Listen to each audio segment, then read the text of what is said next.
May appeal pa naman iyan, eh. Di ba, ipaliwanag niyo sa appeal para tapos na din, para, makumbinsi ninyo sila na walang kailangan ibalik. Kaya lang mga bossing, laking pera nun, kalahating bilyon ho, mga kababayan. Pero siguro sabi ni Boss Pulong, "Eh, wala sa'kin yan." Wala sa'kin yan, 'no? Yung sunod-sunod na mga, taon na naging pondo ko 51 billion ang total. Wala sa'kin yan, yung kay OBP na yung kay BP, na pinapabalik, kalahating bilyon lang. Tinga lang yun, tinga lang daw ho ni Boss Pulong yun, mga kababayan. Ngayon, um, pumunta ho tayo mga Boss Chief Sir, dito po, asan na ba tayo? Presiding officer. Puntahan ho muna natin mga kababayan itong, um, ano tawag dito? Yung sa misleading, 'no? Pakinggan ho natin maigi ito mga bossing. Game. Questions are not. Tapos tutuloy na natin at didiretso na ho tayo mga kababayan kay Buloyski. Baka mamaya isinakay na sa eroplano. Isakay na sa eroplano yan. Game, pakinggan ho natin ito mga boss. Is it correct that during cross-examination, misleading or leading questions are not allowed? Sabi ni Dot Pintura, late na ba ako? Hindi pa ho, no? Actually, mahaba-haba yung vlog natin dahil medyo may oras tayo ngayon.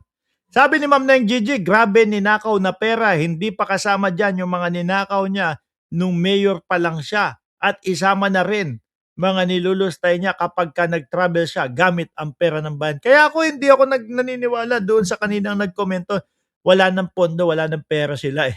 Ano? Hindi ako naniniwala doon. Etong mga lawyer, 16 na lawyer ho, mga bossing. Bukod pa doon sa lawyer ni dating Pangulong Duterte, doon sa The Hague, yung kay Kopman pa lang magkano na yon, mga kababayan? Ilan lang ho yun, 1.8 billion isang taon. Biruin nyo yun, di ba? Tuloy. Both in a regular court of law as well as in the impeachment court. Which The was rule the is very- subject of the social media post of Attorney Ligutan. Kasi nag-post nga si Attorney Ligutan. Nagpaiyak na naman po ng mga defense lawyer. At isa po sa umiiyak, mga kababayan, sabi nung sabi nung mga nasa comment section, Miss Tapia daw. Umiiyak. Kasi daw, bakit daw nag-post o ganito, ganyan, si Ligutan. Wala naman nung pinangalanan si Attorney Ligutan doon. Basta ang ginawa niya lang ipinaalala niya sa mamamayang Pilipino na kahit cross-examination hindi pwede at hindi ubra at hindi legal yung pagtatanong ng mga misleading. Yun lang naman po. Walang pinangalanan, walang kahit ano at galing naman po yun sa batas ng Pilipinas po. Ngayon, iiyak yung mga depensya, kasi nag-post si Ligutan. Tapos yung mga reporter, sabi ng mga reporter, meron po ba, patungkol po ba sa kanila yon, ganito, ganyan. Sabi ni Ligutan, hindi na ako sasagot dyan. I am wise enough, no? Para sagutin pa iyan. Kung apektado sila, di bahala sila doon sa kanilang nararamdaman. Di ba? Di bahala sila. Totoo naman po, mga bossing, ipinaalala lang, Mario Prades, na hindi pwede yung mga misleading question. Kaya lang, umaaray po talaga sila. Kaya yung mga, wala akong nakikita na nagko-komento na ng mga DDS na, tama yun! Yung misleading question. No? Hindi nyo man lang suportahan si Atty. Tumatawag? Ano ba to? Pera o ano? Sa akin ba yun? May tumatawag eh. Swimming pool. Game, tuloy na natin to. The rule is very clear. During cross-examination, you may ask leading questions, but you cannot ask misleading questions. Naku po, inulit nyo pa. Lalong sasama ang timpla. Baka sa mga susunod na mga araw ng impeachment, yung day 16 ng impeachment, baka aburido na ho talaga si Christine Pererdo. Leading pala dapat, di ba? Pero hindi talaga pwede yung misleading eh. Kahit saan eh.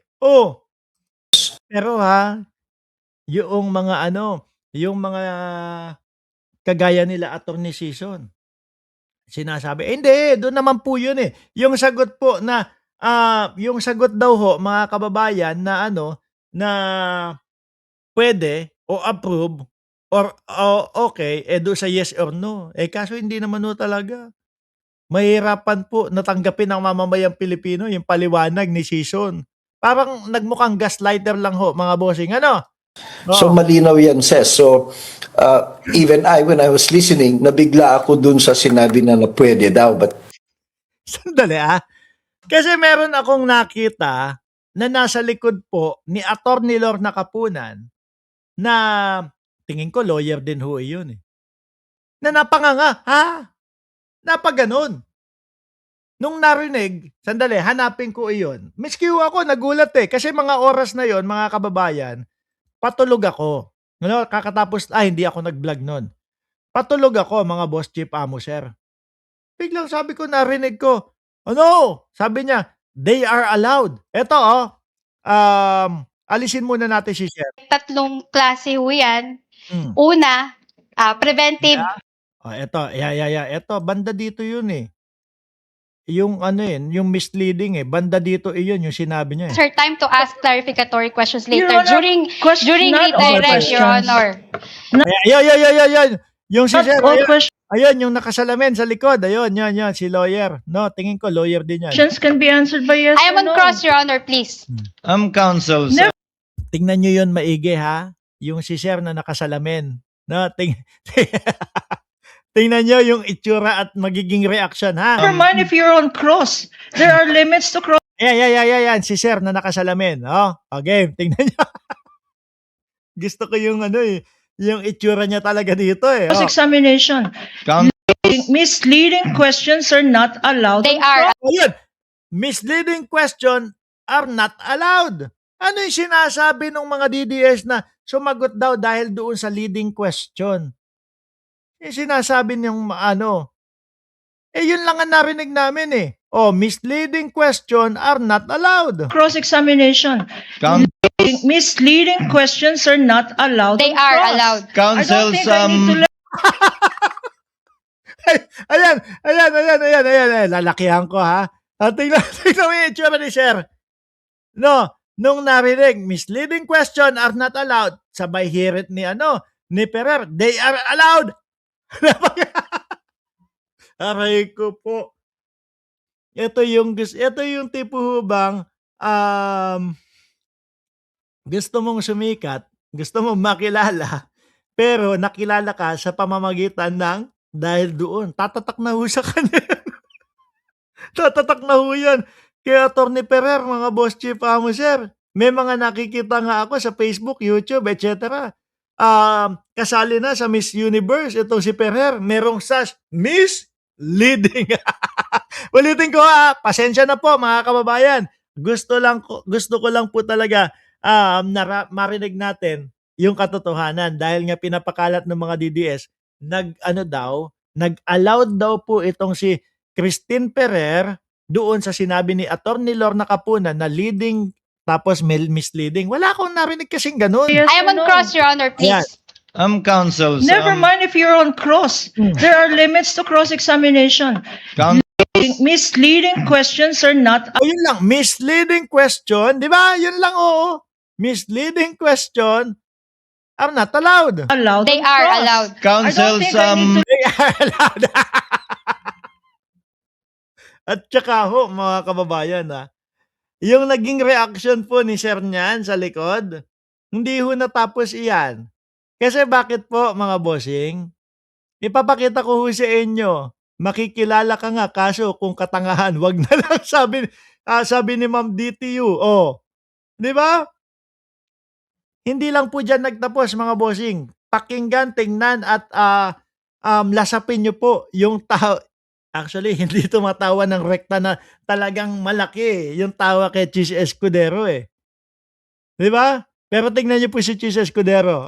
lecture you please, that. counsels, let's not allow Pansinin nyo pansinin nyo si Escudero dito mga kababayan let's not allow the generational or seeming generational divide increase the tension in the courtroom. let's keep it a notch lower. Your Honor, please, I am preventing myself from giving Gustong matawa, mga bossing. At saka pakinggan niyo po yung crowd sa likod. her a spanking, Your Honor. um, That is what I would Your have Honor, done please. again, in the councils. generational divide, Your Honor. Again, Your Honor, councils, you are all members of the bar. Iba talaga ang mga DDS lawyers. Ano po? Walang katulad ang mga DDS lawyers ho, mga kababayan. Pero mo, sa umpisa, kay Rodante Marcoleta, no? Sabi ni Ping Laksamana, ay sir, na-miss ko kayo dito nakaka-degrade talaga yung defense lawyer. Ano? Biruin nyo, umpisa natin kay Rodante Marcoleta. Parang tumatatak po talaga sila sa sa kasaysayan ng Pilipinas Ano? Rodante Marcoleta? Rodante Marcoleta, kauna-unahang lawyer na nakapagpakulong sa kanyang sarili. O biruin niyo po 'yon. 'Di ba? Kauna-unahang lawyer na na naipakulong ang sarili sa pamamagitan ng pag-amin na nakatanggap ng 75 million nung panahon na siya ay congressman. Ayun, pasok sa banga, pasok sa oblo. Sumunod po si Jimmy Bondoc, mga kababayan, kauna-unahang lawyer na naringgan ko po.